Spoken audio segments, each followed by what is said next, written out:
Shalom. Call halal Yahweh Bahashem Yahushai Bahashem B'Kahakradash.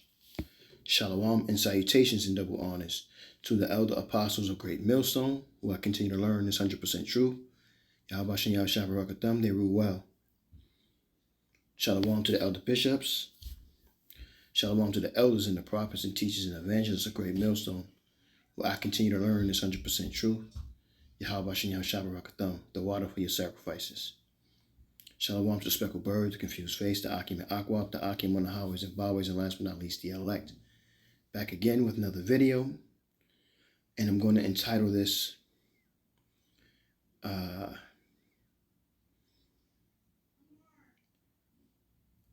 Envy Can Lead to Sin, or something like that. And being envious is a wicked trait. But in the kingdom, we're not going to have envy. We're going to rule under Yahweh Shai and the 12 with rigor. And, it's going to be a joyous time for us, because we're not living here. We're surviving here. And we're learning here of the ways of Yahweh Bashem Yahweh Shai, which was set out before us, that we may be holy, which means separate from the other heathen nations. And we chose not to follow that gift and blessing that Yahweh Bashem Yahweh Shai gave to us. So this is why we're in the situations that we are in now. And that time is coming soon where we won't be in a situation like this. We won't envy one another and hate and, commit sinful acts against one another. In general, commit sins offensive to what the book says that Yahweh Bashem Yahweh Shai gave to us. So I put some scriptures together to speak about it real quick. I would like to say you be edified. And I'm going to start with 2 Maccabees 4:15. And it reads,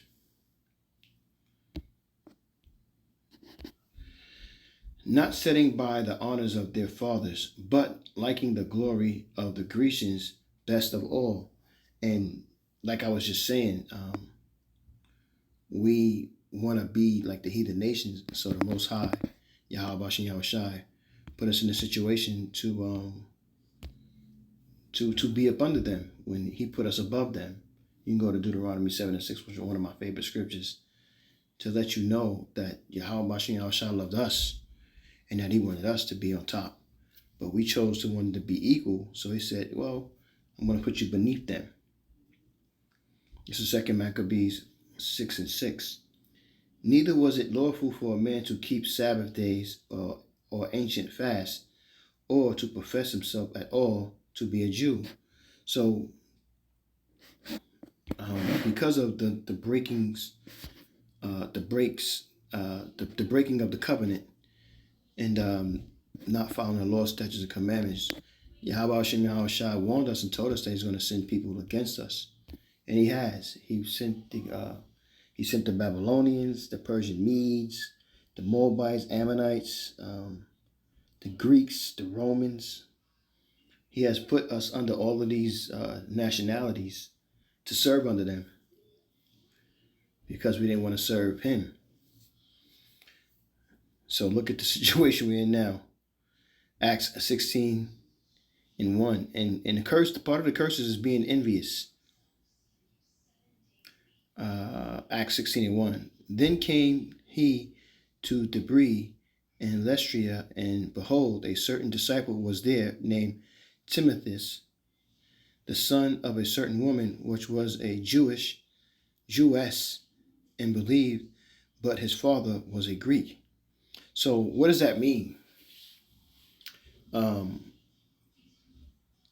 That means that his father was also a Jew, because you can't be a disciple if you are not an Israelite.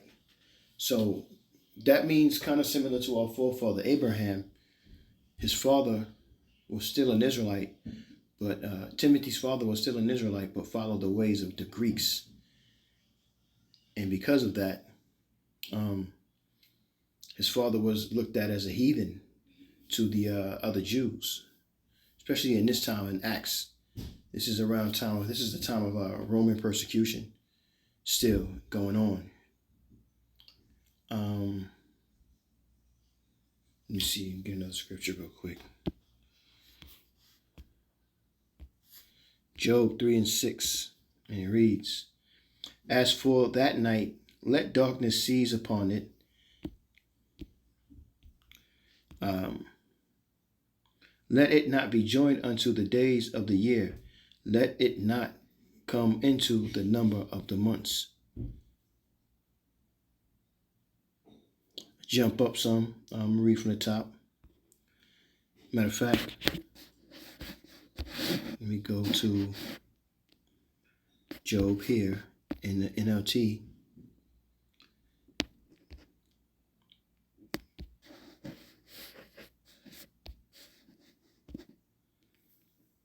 Job 3:6, and it reads in the NLT,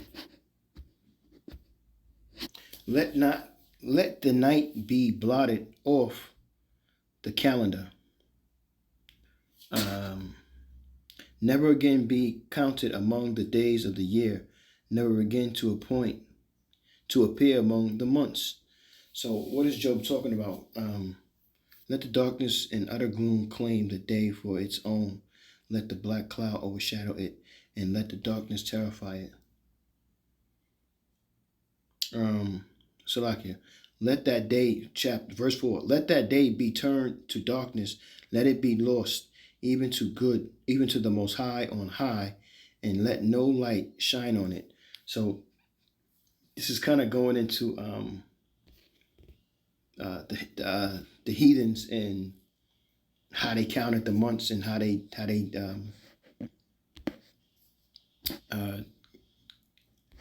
did their calendar, and we followed behind that. And Job was envious and angry, kind of like similar to a lot of different Israelites in the book that didn't agree or didn't like following the laws and the things that the heathens had set up, and it became frustrating for them. It made them envious.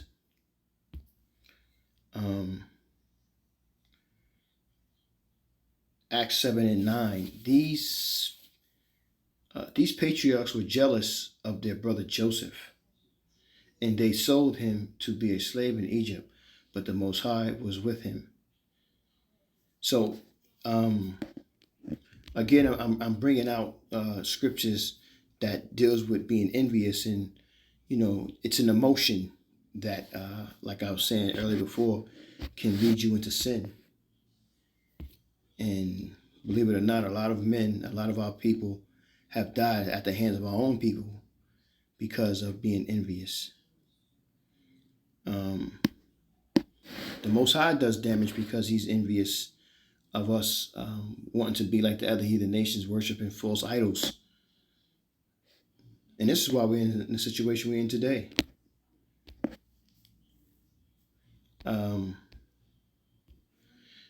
Sirach 9 and 11. Envy not the glory of a sinner, but thou knowest not what shall be his end. And you right, and the scriptures are right, because you don't know what's his fate. But Yahweh Shai allows him to continue to do what he do. But you do what you're supposed to do, which is follow these laws, statutes, and commandments. Sirach 30 and 24. Envy and wrath shorten the life, and carelessness bringeth age before the time. I'll read that one more time. Envy and wrath shorten the life, and carelessness bringeth age before the time. That's very real, man. Let's go back to another scripture in Sirach.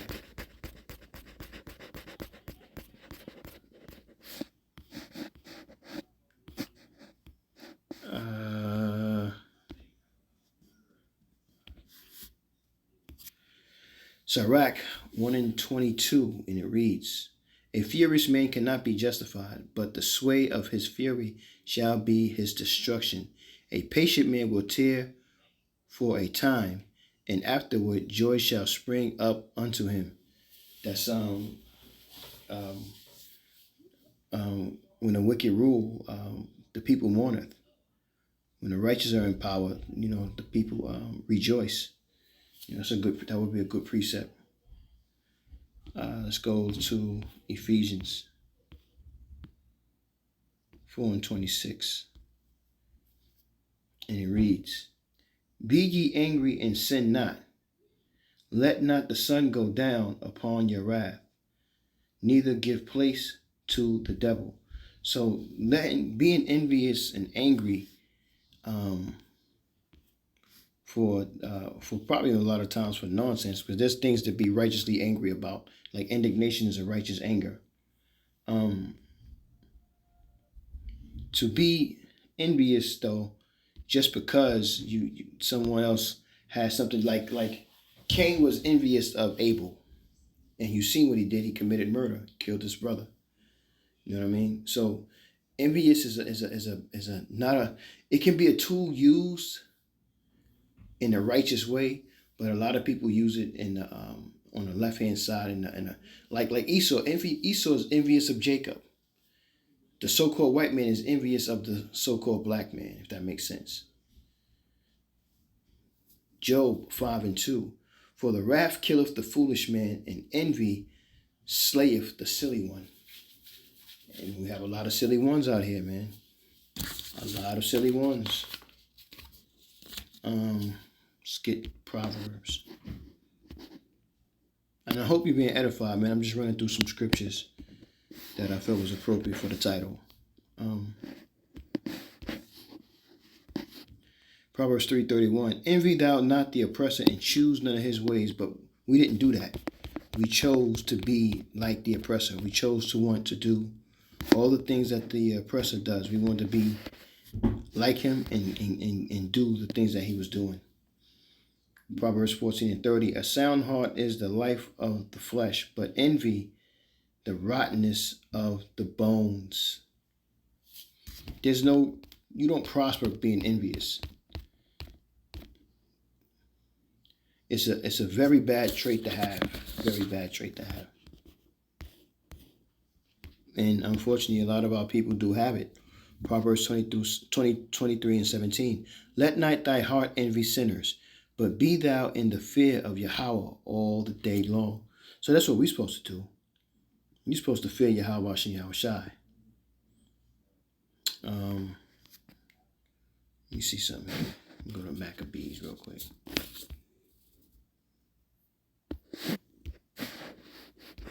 First Maccabees 1:43. Yea, many also of the Israelites consented to his religion and sanctified his idols and profaned the Sabbath. And that scripture, it was really a precept for Proverbs 3:31. But let me get Proverbs 3:31 again.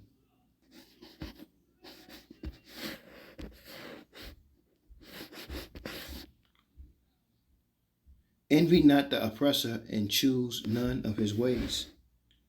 But we don't do that. We want to be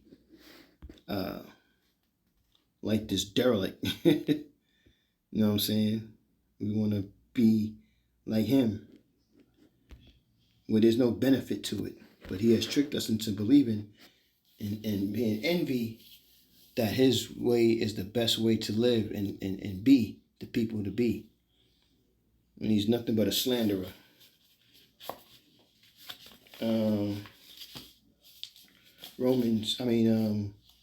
Isaiah 13:15, 28:15, Salakia. Got different scriptures on my mind. Because ye have said, we have made a covenant with death, and with hell are we at agreement, when the overflowing scourge shall pass through, it shall not come to pass. It shall not come unto us, for we have made lies our refuge, and under falsehood have we hid ourselves. And this is who the devil is. And you probably think to yourself, well, the Most High doesn't do anything to them. They must love them because they get away with everything. But no, the Most High is setting them up for judgment. Romans 13:13. Let us walk honestly as in the day, not in the rioting and drunkenness, not in the chambering and the wantonness, not in strife and envying. That's right, because envying is like I said, it's a wicked trait to have. Um, for First Thessalonians, and it reads, that we may walk honestly toward them that are without, and that ye may have lack of nothing. But I would have you, but I would not have you to be ignorant, brethren, concerning them which are asleep, that ye sorrow not, even as others which have no hope. Let's get that in the NLT.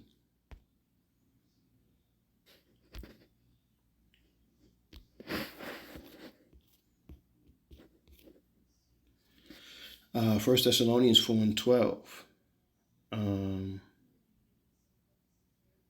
Then people who are not Christians, which are Israelites who follow Yahushai, then people who are not Christians will respect the way you live, and you will not need to depend on others.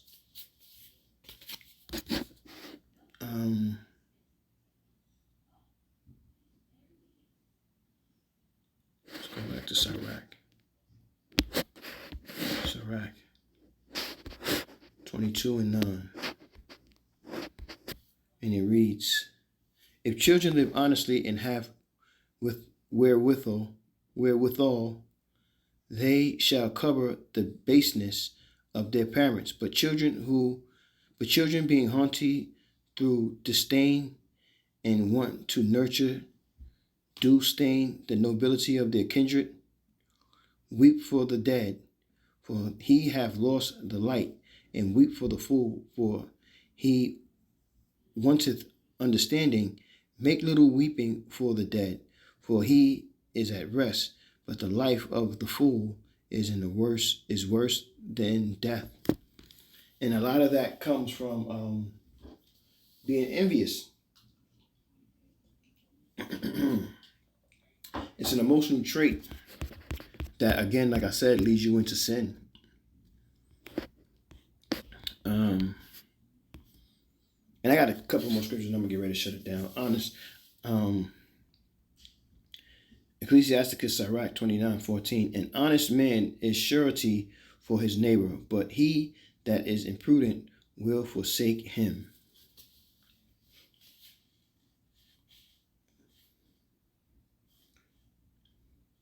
Let's get the word understanding of imprudent for those who don't understand.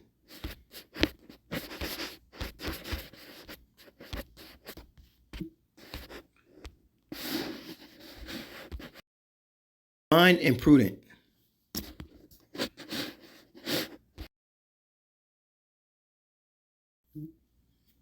Here's the definition of imprudent: not showing care for the consequences of an action.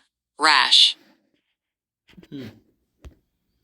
So, an honest man is surety for his neighbor, but he that is not showing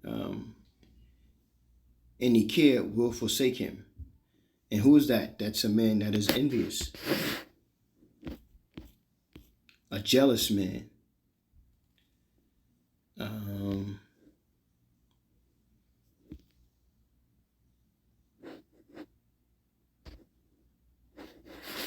Not what I want. I want Philippians.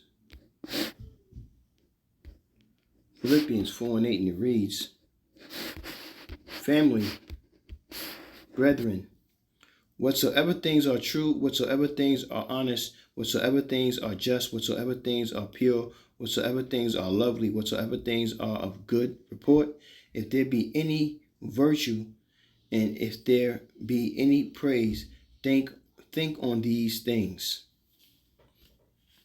Let's get that in the NLT.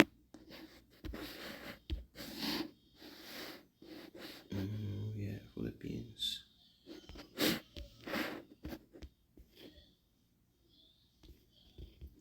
NLT. And it reads, "And now, dear brothers and sisters, one final thing. Fix your thoughts on what is true and honorable and right and pure and lovely and admirable. Think about things that are excellent and worthy of praise." And what is worthy of praise? Yahweh, why Yahweh Shai. They are worthy of praise. Last scripture I got is Romans 12 and 17, and it reads, "Recompense to no man evil for evil. Provide things honest and in the sight of all men." Why? Because you are representing the body of Yahweh, why Yahweh Shai, and you are representing wisdom, and to not carry yourself in an ignorant, sottish way. And that's what the elder apostles of GMS be talking about with some of these other camps out here, how they represent the body of Israel, or you would think that they represent the body of Israel. And this is the reason, Salaki, and this is one of the reasons that Esau is going to run down on Jake, because they can use the ignorant camps to hold all of us accountable. So you have to be careful about how you walk and how you carry yourself and what you say out your mouth. And learn to get rid of that trait. Practice on leaving and letting go of that trait of that envious. That's not going to help you get anywhere in life. It'll only keep you down, and it'll put you in sin. I barak to say you edify with this lesson. I'm going to say, Kol Halo Yahweh, Bahashem Yahweh Shai, Bahashem Rekah HaKodash. Shalom and salutations again, and double honor to the elder apostles of Great Millstone on down. Shalom to the elect. Shalom.